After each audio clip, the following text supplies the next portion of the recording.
अस्सलाम वालेकुम रहमतुल्लाहि व बरकातुहू। आज के मुमरा में ऑर्गेनाइज़ किया गया एहतिजाजी जलसा मुस्लिम पर्सनल लॉ के जानिब से और मंच पे उपस्थित हमारे उलमाए इकराम, बुजुर्गान दीन, दरियाबदी साहब और दीगर उलमाए इकराम, आज हम जहां इस मौके पे आए हैं तो सोशल मीडिया के ज़रिए से हमने बहुत सारी चीज़ें सुनी हुई है कि वफ़ के ताल्लुक से हुकूमत किस तरीके से साजिशें करके इस काले कानून को पेश किया हुआ है और इसी के चलते पर्सनल लॉ बोर्ड के जानिब से एक ऑर्गेनाइज तरीके से एक वेल मैनर्ड में हम यह सियासी लड़ाई, अपने हुकूक और इंसाफ की लड़ाई हम लोग लड़ रहे हैं और इस लड़ाई की नुमाइंदगी जो रिस्पॉन्सिबिलिटी है वो पर्सनल लॉ बोर्ड ने लिया है। वो पर्सनल लॉ बोर्ड जो इसके पहले भी तारीख रह चुकी है कि हुकूमत ने जब जब शरीयत में मदाखलत करने की कोशिश की है उस वक्त में पर्सनल लॉ बोर्ड ने एक स्ट्रॉन्ग स्टैंड लिया हुआ है। आज इस मुल्क के अंदर बहुत कुछ उस कानून के ताल्लुक से मैं नहीं बोलना चाहूँगा क्योंकि और भी मुकर्रिरीन है और भी लोगों ने बताया होगा किस कानून, काले कानून के अंदर कौन सी ऐसी प्रोविजन है जो हमारे हुकूकों को छीनती है। कुछ चीजें आप लोगों के सामने रखना चाहता हूं मैं, क्योंकि ये जो कानून आया हुआ है ये सिर्फ ऑल ऑफ सडन नहीं आ चुका है। इस मुल्क के अंदर हम क्या हैसियत रखते हैं और क्या चल रहा है ये हमें मालूम होना बहुत जरूरी है। कुछ लोगों में एक इंफीरियरिटी कॉम्प्लेक्स है, एक इनसिक्योरिटी फीलिंग है कि वो आज अपने आप को किराएदार समझ रहे हैं जबकि हम लोग यहाँ के हकदार हैं। इस मुल्क के अंदर जब अंग्रेजों की हुकूमत थी तो सबसे पहले अंग्रेजों के खिलाफ लड़ना जिहाद है, ये फतवा देने वाले यही उलमा इकराम थे। उसके बाद में 1857 की लड़ाई लड़ी गई, उसकी भी जो नुमाइंदगी है यही उलमाओं ने की थी। इस मुल्क के अंदर जब शहीदों का आप जिक्र करते हैं तो सबसे ज्यादा शहीद होने वाले हम लोग थे, यही मुस्लिम समाज था। प्रॉब्लम कहां हुआ? मसला हुआ जब आजादी के बाद से मुसलमानों ने सियासत से दूरी इख्तियार की। सियासत का मतलब इलेक्शन नहीं होता है। इलेक्शन उसको बोला जाता है जो इलेक्शन कमीशन डिक्लेयर करता है, रैलीज होते, सारे वोटिंग होता है, वो इलेक्शन होता है। सियासत वो होता है जहां आपके हुकूकों की लड़ाई लड़ी जाती है, जहां पे आपके राइट्स और आपके ताल्लुक से जो पावर मिलना, शेयरिंग मिलना चाहिए, उसकी बात होती है। सियासत और इलेक्शन अलग है। हमने सियासत को दूर किया, आज यही सियासत हमें दूर कर रही है।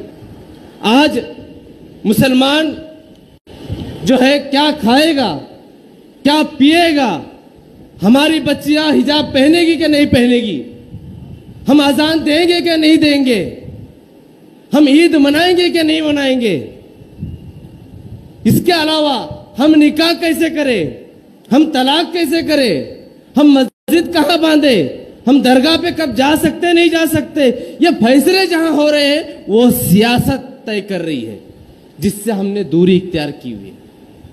और आज इस कानून की लड़ाई लेके चल रहे हम ये बोलना चाहते हैं, आज उलमाओं से मैं अपील करता हूं, समाजी तंजीमों से अपील करना चाहता हूं मैं कि आपने इस उम्मत को जो है लड़ने की तरीका चेंज करना पड़ेगा। लड़ने का तरीका बदल चुका है। हमने देखा जब कोविड का समय आया था, लॉकडाउन के समय हमने जीना सीखा। उस कोविड के हार्ड वक्त में किस तरीके से जिंदगी गुजारी जा सकती है हमने सीखा है। आज याद रखना, इस मुल्क के अंदर एक संगी महामारी आ चुकी है। आरएसएस जैसे जो मानसिकता के लोग हैं, जो जहनियत के लोग हैं, ये महामारी आ चुकी है। आए दिन हम देखते हैं कहीं मॉब लिंचिंग होता है, नौजवानों का मॉब लिंचिंग होता था, आज मस्जिदों का मॉब लिंचिंग हो रहा है और लेजिटिमेट तरीके से हो रहा है। आज बुलडोजर की सियासत ला चुके हैं ये लोग। तो ये जो सब कुछ चल रहा है, ये जो तरीका है जो आज एक्सप्लॉयटेशन मुसलमानों का हो रहा है, कानूनी तौर पे हो रहा है। मैं तो बोलना चाहता हूं क्योंकि अदालतों के ताल्लुक से भी हमने रुख देखा है।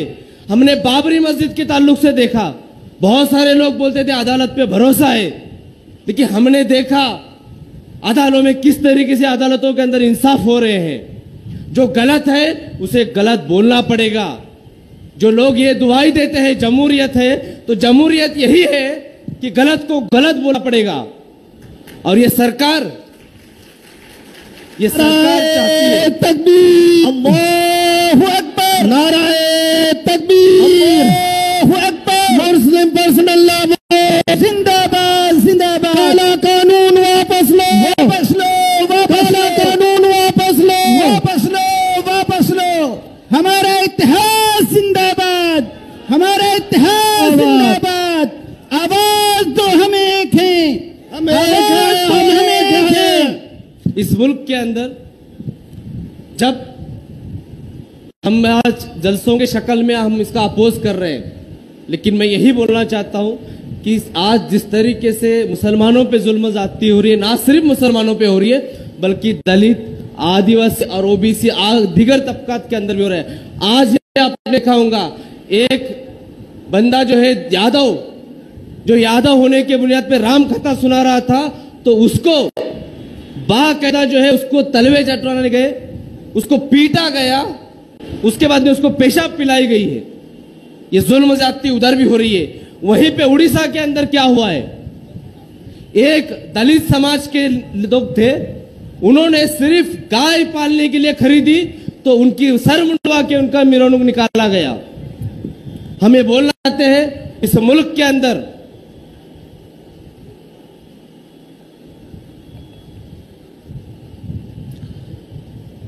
इस लड़ाई के अंदर जो पर्सनल लॉ बोर्ड के ताल्लुक से जो लड़ाई चल रही है, इस काले कानून के अंदर बीजेपी के जरिए से बार बार ये प्रोपेगेंडा किया गया कि ये मुसलमानों के भलाई के लिए कानून है। कौन से मुसलमानों के भलाई के लिए कानून नहीं है? उन्होंने पहले बताया कि हम लोग पसमानदा मुसलमानों के लिए कानून लेके आए। आप लोगों को जानकर ताज्जुब होगा कि उस एक्ट के अंदर पसमानदा का पी तक मौजूद नहीं है। वहीं पे दूसरी जगह उन्होंने बोला कि इस कानून के अंदर से हम मुसलमान औरतों का भला चाहते हैं। ये कौन बोल रहे मालूम आपको? ये कौन बोल रहा है औरतों का भला चाहते? ये वो लोग बोल रहे हैं जिस बल्किस बानो को सिर्फ मुसलमान होने के बुनियाद पे उसका रेप किया गया और रेप करने वालों को सत्कार किया गया। ये औरतों का भला चाहने वाले। मैं महाराष्ट्र की बात बोलता हूं आपको। महाराष्ट्र के अंदर बीड़ के अंदर तकरीबन 2 वक्त का खाना मिलने के लिए 850 औरतों ने अपने बच्चेदानी निकाली है ताकि काम मिल सके। इस मुल्क के अंदर यह हालत है। इस मुल्क के अंदर इन्होंने बोला मुसलमानों का हम भला करना चाहते हैं, पसमानदा को देना चाहते हैं, औरतों की नुमाइंदगी करना चाहती है। इन्होंने कुछ नहीं किया। इस वक्फ के ताल्लुक से इस मुल्क के अंदर 20 करोड़ मुसलमानों में से एक मुसलमान ने भी इसकी डिमांड नहीं की, एक एमपी ने भी इसकी डिमांड नहीं की, एक एमएलए ने भी इसकी डिमांड नहीं की, एक मुस्लिम ऑर्गेनाइजेशन भी इसकी डिमांड नहीं की। फिर भी ये कानून लाया गया है। किसानों ने डिमांड नहीं की थी, किसान के काले कानून लाए गए। लेकिन किसानों की लड़ाई जो है ना, आप लोगों को इबरतनाक होना चाहिए। 750 जानों की कुर्बानी उन्होंने दी। वो बूढ़े माँ बाप जो है, बूढ़े किसान रोड पे रास्ते पे थे, उनकी बच्चियां आकर उनको खाना खिलाती थी, लेकिन वो लड़ाई उन्होंने लड़े हैं। ये रास्ते पे लड़ाई आने वाली है, हमको उस ताल्लुक से तैयार रहना है।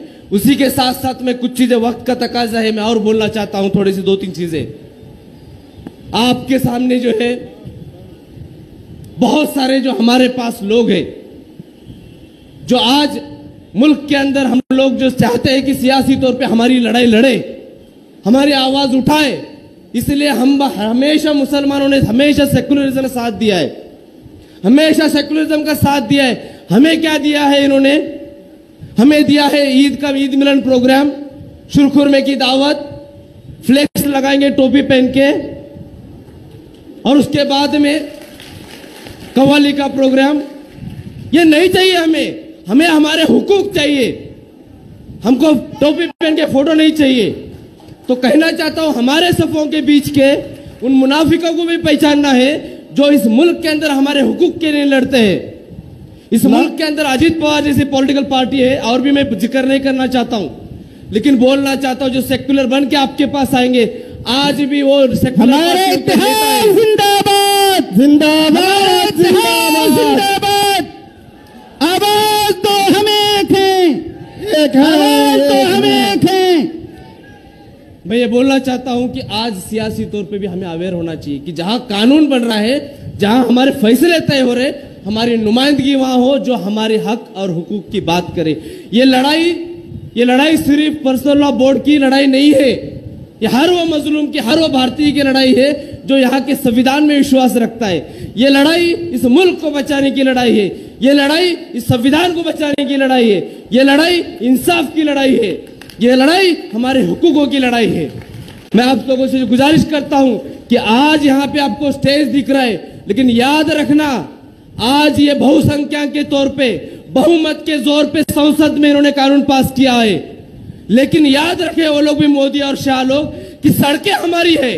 इंशाल्लाह ये लड़ाई सड़कों पे इंशाल्लाह लड़ी जाएगी। नारे तकबीर, नारे तकबीर, अल्लाहु अकबर। और मैं ये बोलना चाहता हूँ social democratic party of India की जानिब से, ये वक्फ का एक्ट लाने के पहले से हम लोग तकरीबन 1001 के करीब में नेशनल प्रोटेस्ट किए, और उसी बुनियाद पे social democratic party of India के नेशनल प्रेसिडेंट पिछले 150 दिनों से जेल के अंदर है। लेकिन ये बोलना चाहते कि आपने यहाँ पे देखा है, आप हमको ईडी से डरा नहीं सकते, आप एनआईए से डरा नहीं सकते, आप सीबीआई से नहीं डरा सकते, आप आईटी से नहीं डरा सकते, क्योंकि हम लोग यहाँ पे मौजूद है हक और इंसाफ के लिए। Social democratic party of India personal law board के इस आंदोलन में देखिए एक बात आखिरी सतह तक जो है हम लोग मौजूद रहेंगे, और पर्सनल लॉ बोर्ड के साथ महाराष्ट्र में हम लोग इस लड़ाई को साथ रहेंगे इंशाल्लाह। ठहर जाइए।